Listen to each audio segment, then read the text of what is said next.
Ujjwala बैसाने yes Marathi news मध्ये आपलं स्वागत। आता पाहूया एक स्पेशल रिपोर्ट।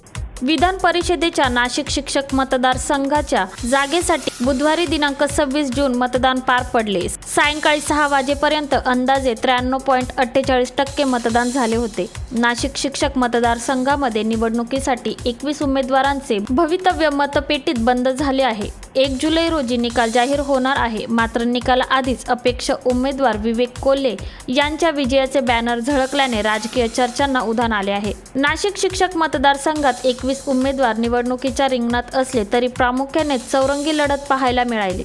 महायुतीतून शिवसेना शिंदे गटाने किशोर दराडे यांना उमेदवारी दिली होती, तर महायुतीकडून अजित पवार गटाने महेंद्र भावसार यांना निवडणुकीच्या रिंगणात उतरवल्याने महायुतीत बिघाड झाल्याचे दिसून आले।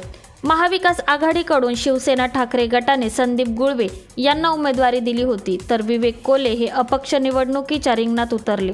आता या चौरंगी लढतीत कोण बाजी मारणार याचे चित्र 1 जुलैला स्पष्ट होणार आहे। दरम्यान नाशिक शिक्षक मतदारसंघाची निवडणूक नथ, ड्रेस आणि पैशाच्या पाकिटामुळे चांगलीच गाजली आहे। शिक्षक मतदाराच्या घरी अगदी पैठणी साड्या, सोन्याची नथ व सफारी ड्रेस वाटपासह बंद पाकिटात नोटांचे बंडल शिक्षकांच्या हाती दिल्याच्या जोरदार चर्चा रंगल्या आहेत। मतदानाच्या दिवशीही हे वाटप सुरूच होते। शिक्षकांच्या या कृतीची मतदारसंघात चांगलीच चर्चा झाली।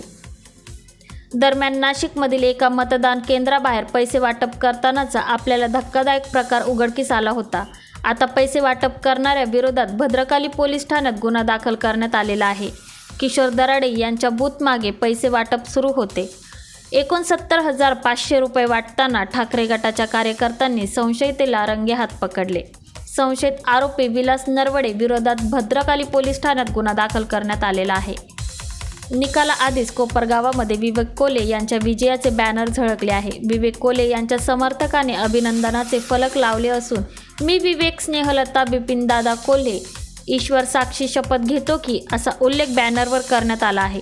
या बॅनरची सध्या नाशिक शिक्षक मतदारसंघात जोरदार चर्चा होत आहे। आता 1 जुलैच्या निकालाकडे सर्वांचेच लक्ष लागले आहे। येस मराठीसाठी ब्युरो न्यूज।